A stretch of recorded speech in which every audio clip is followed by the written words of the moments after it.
आदाब नाज़रीन। Supreme court ने शाहीन बाग से मुजाहिरीन को फौरी तौर पर हटाने का हुक्म देने से इनकार कर दिया जो शहरियत तरमीमी कानून के खिलाफ एहतजाज कर रहे हैं। साथ ही अदालत ने कहा कि मुजाहिरीन को एहतजाज के नाम पर गैर माहिना मुद्दत तक अवामी सड़क ब्लॉक करने की इजाज़त नहीं दी जा सकती।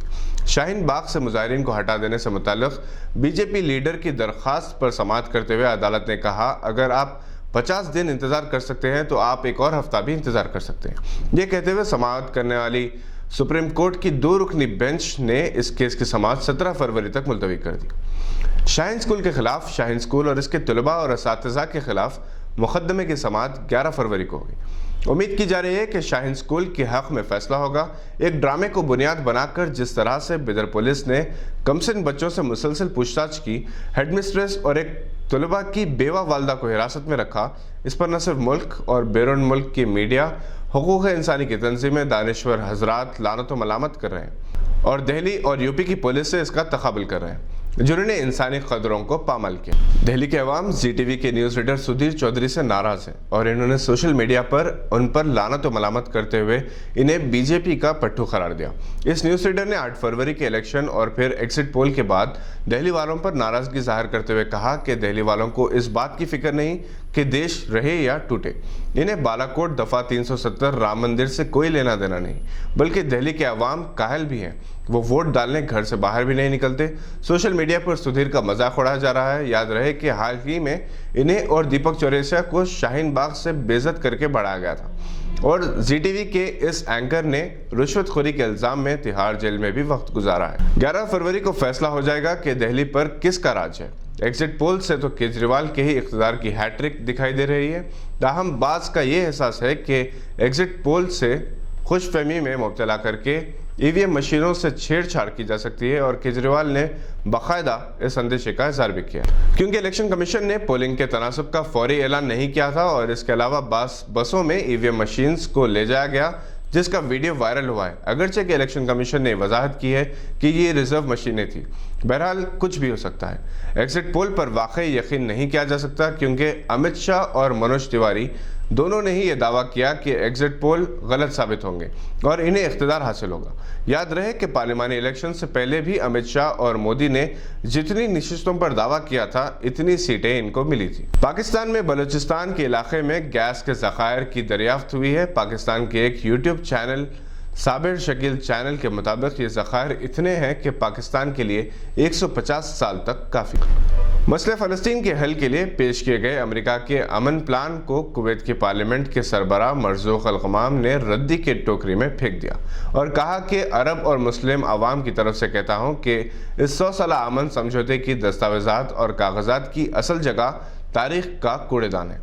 मरज़ूक़ अल-गमाम फ़लस्तीनी भाइयों के हक़ बजानिब दावे में तावन, मदद और मसले फ़लस्तीन पूरे आलम इस्लाम का मसला के उन्वान से जॉर्डन में मुनक़्क़िद होने वाली कॉन्फ्रेंस के दौरान ये अमल करके अमेरिका और दुनिया के दीगर सरबराह को सोचने पर मजबूर कर दिया।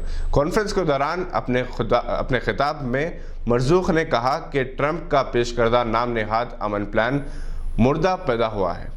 हज़ारों हुकूमतें भी आई तो हम इस प्लान पर बात नहीं करेंगे।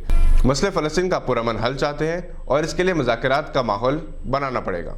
इन्होंने इस यकीन का इज़हार करते हुए कहा कि वो वक्त दूर नहीं जब फ़लस्तीन और बैतुल मुक़द्दस अपने असल मालिकों के पास लौट आएगा। सऊदी अरब में ज़रा इलाक़े अल-फलाज में लाखों टिड्डों ने खड़ी फसल को तबाह कर दिया। किसान बाकी मानदा फसलों को बचाने टायर जलाकर टिड्डों की रोकथाम कर रहे हैं, जबकि वजारत ज़राअत का कहना है कि वो टिड्डों के खात्मे के लिए स्प्रे कर रही है। एक सऊदी शहरी अल-हक़बानी ने अपने ट्वीट में बताया कि सहराई सर्ख टिड्डे यहाँ से दूसरे इलाकों का रुख कर रहे हैं। फौरी मदाखलत ना की गई तो बड़ा नुकसान का अंदेशा है। सऊदी महकमे शहरी दिफा ने इंतबाह जारी करते हुए कहा कि मुल्क के कई इलाकों में सर्दी की शदीद लहर के बायस दर्जे हरारत मनफी और बाज़ में मनफी से भी नीचे गिर जाएगा। दारुल हुकूमत रियाज में दर्जे हरारत में मज़ीद बताई गई है, जबकि मदीना मुनव्वरा, मक्के मुकर्रमा और मशरिकी रीजन में तेज़ ठंडी हवाओं के साथ मौसम मज़ीद सर्द हो जाएगा। चीन में कोरोना वायरस से मुतासरा अफराद की मुसद्दिक़ा तादाद 40,000 से ज़ायद हो गई है। चीन के नेशनल हेल्थ कमीशन ने आज बताया कि गुज़िश्ता 24 घंटों के दौरान 3000 नए केसेस रिपोर्ट हुए हैं। कोरोना वायरस की वजह से अब तक चीन में 908 अफराद हलाक हो चुके हैं। अंडर 19 वर्ल्ड चैंपियन बनने पर बांग्लादेश में जश्न का माहौल है। बांग्लादेश ने पहली मर्तबा चैंपियनशिप जीती है। फाइनल मैच सनसनीखेज था और आखिरी लम्हात में बारिश ने बांग्लादेश के हदफ को आसान बना दिया। वैसे इस पड़ोसी मुल्क के जूनियर खिलाड़ियों ने खेल के हर शोबे में बेहतरीन मुजाहरा किया। पहले इन्होंने हिंदुस्तानी टीम को 177 रन के स्कोर पर सिमट कर रख दिया और फिर जिम्मेदारी के साथ बैटिंग करते हुए अपने हदफ को पूरा किया। दोनों टीमों के खिलाड़ियों को मैच के दौरान तनाव में देखा गया, एक दूसरे पर फिक्रे कसते रहे और मैच के बाद तो तसादुम होता रह गया। जायसवाल, जिन्होंने सेमीफाइनल में पाकिस्तान के खिलाफ शानदार सेंचुरी बनाई थी, फाइनल में भी 88 रन की शानदार इनिंग्स खेली।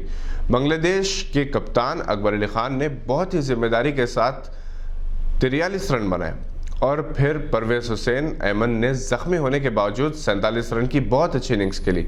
अकबर अली ने अपने खिलाड़ियों की जानिब से गैर जरूरी जारहत पर अफसोस का इजहार किया। वैसे इस शानदार कामयाबी ने गैर यकीनी को यकीनी बना दिया। हिंदुस्तान की जानिब से बिश्नोई ने 4 विकेट्स हासिल किए। वो टूर्नामेंट के सबसे बेहतरीन खिलाड़ी करार दिए गए। एक तरफ बांग्लादेश की सीनियर टीम को पाकिस्तान के खिलाफ पहले टेस्ट में एक इनिंग से शिकस्त हो चुकी है। इस कामयाबी में टॉप सेंचुरी बनाने वाले बाबर आजम ने 143 रन, शान मसूद ने 100 की शानदार इनिंग्स और पहला टेस्ट खेलने वाले हारिस सोहेल ने 75 रन बनाए। नसीम शाह, शाहीन आफरीदी और यासिर शाह ने तबाहकुन बॉलिंग की। नसीम शाह को सबसे कम उम्र में हैट्रिक लेने का एजाज़ हासिल हुआ। ये थी आज की कुछ अहम खबरों पर नज़र। देखते रहिए गवाह।